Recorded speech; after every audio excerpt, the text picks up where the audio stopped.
अस्सलाम वालेकुम। आज से प्रैत कुछ गरस मज बेमारदारी जुकाम होट खराब तो मे सोच कि आज बनाओ त्रोश त्रोश सुन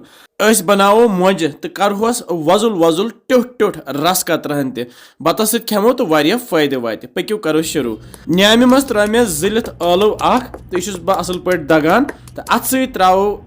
अख ज कुछ नदड़ नदड़ छेल मे गोत साफ कर त्रे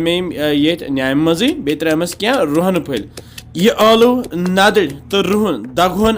सही पे गरस मज सारे जुकाम बे होट खराब तो माजू वोनम क्या खास बनाव तो अमे थोमुत यह कॉकड़ सीन त बचत अख पीस यह कॉकड़ सीन तान त्रो मे ये न्यामि मज तो दगहन यमनी नदड़न तो आलुवस सत अगर ते गर मिक्सर ग्राइंडर तुम हेकू सत इस्तेमाल कर मस बन मगर ये गसान ज्यादा असल बह गोस पन्ने पार्कि मज ये गमलस मज मे रुमुत यह प्रान अत पस द्रामुत ये चढ़ बह क्या पच तो यह छलान बह असल पे त्रावन बह ये न्यामि मज तो लागोन यह दगुन ये मस सती तो करहोन यह तैयार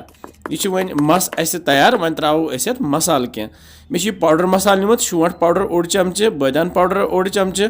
नून चमचे ओड मर्च पाउडर चमचे ओड तो बे वजुल मर्चवांगन पाउडर चमचे ओड ठूल अख फुटराव तो रलावो ये सती तो यह सोरे मसाल ठूल तो बे मच रलत पान वन करहोन यह तैयार। आज सीजनल फ्लू चलान मतलब प्रैत कुछ गरस मज बेमारदारी तो त्रोश त्रोश खेन सोन जुकाम तसान ठीक तो बे हटिस वातान वारिया फायदा तो वुचान मच वन तैयार तो वन लागो बनावन मोंज मे नी ये ताय मज फल तेल हना ज्यादा पहम तो यह तेल करहोन गरम यूत काल यह दुह नेर वन लागो मोंज बनाने अथस मज तुल मे यह मसाल थव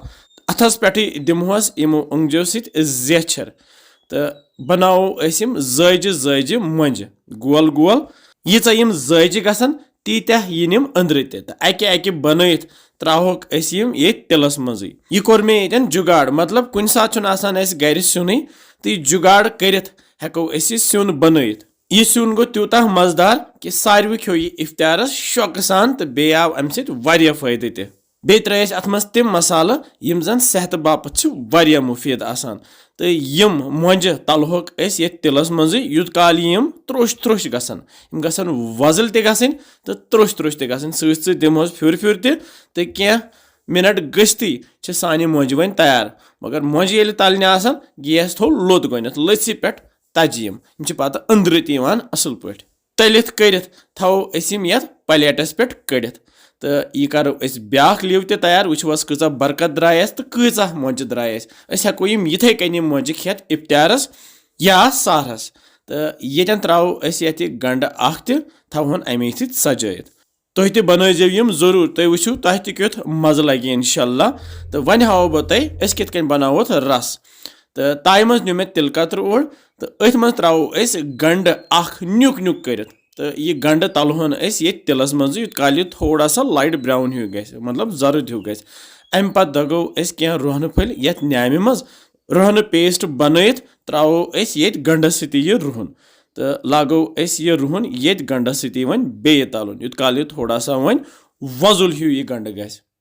यह पूर त्रोश त्रोश वजुल गसन तो अम पत लागो ये पाउडर मसाल त्रावन यह मसाल वारिया ताकती आसान ये मज त्रा बह यम बदान पाउडर ओड चमचे यह शोंठ पाउडर ओड चमचे मर्च पाउडर ओड चमचे बे नून चमचे ओड बे मर्चवांगन पाउडर चमचे अख वजुल मर्चवांगन गरिक बे त्रा बह ये कहव मसाल ये मज जन दालचीन पिंत ओड यम सब्ज ٲl ज बड़ल अख रंग फल अख ज बे मर्च फल अख ज यह मसाल हटिस थवान साफ तो बे जुकाम चलान तो यह त्रो ये गंडस सती तो तलहन थोड़ा सा कैंसन सेकंडन अम पे त्रो मे गिलास सत 1.5 गिलास आब तो पे त्रोस यम मोंज यम गोथ तलित थमच मोंज कम तवे त्रो आब वारिया कम अगर मोंज ज्यादा तो हेक्यो रस कतर ज्यादा पहम ये बनत तो वन लागो लत्सी पे तैयार कर लगन वन कह मिनट तैयार गसनस तो ये त्रो रस नेसव तो लड़ थोस रस कतर वुच कित वजुल वजुल गो यह ट्योट ट्योट पे सजावन ये दानवल सत तो खेमोन यह बतस सत इफ्तारस या सहरस यह खेत यह इंशाल्लाह वारिया फायदे तो वमेद तुह तह यह अजुक सुन पसंद आमुत تُہۍ کَتہِ پٮ۪ٹھ چھِو وٕچھان یِم سٲنۍ ویٖڈیوز تُہۍ ٲسۍزیو کَمٮ۪نٛٹ سٮ۪کشَنَس منٛز ضروٗر لیکھان اِنشاء اللہ سَمکھو أسۍ بیٚیہِ جلدی تُہۍ تھٲیزیو پَنُن خیال بِہِو رۄبَس حوالہٕ.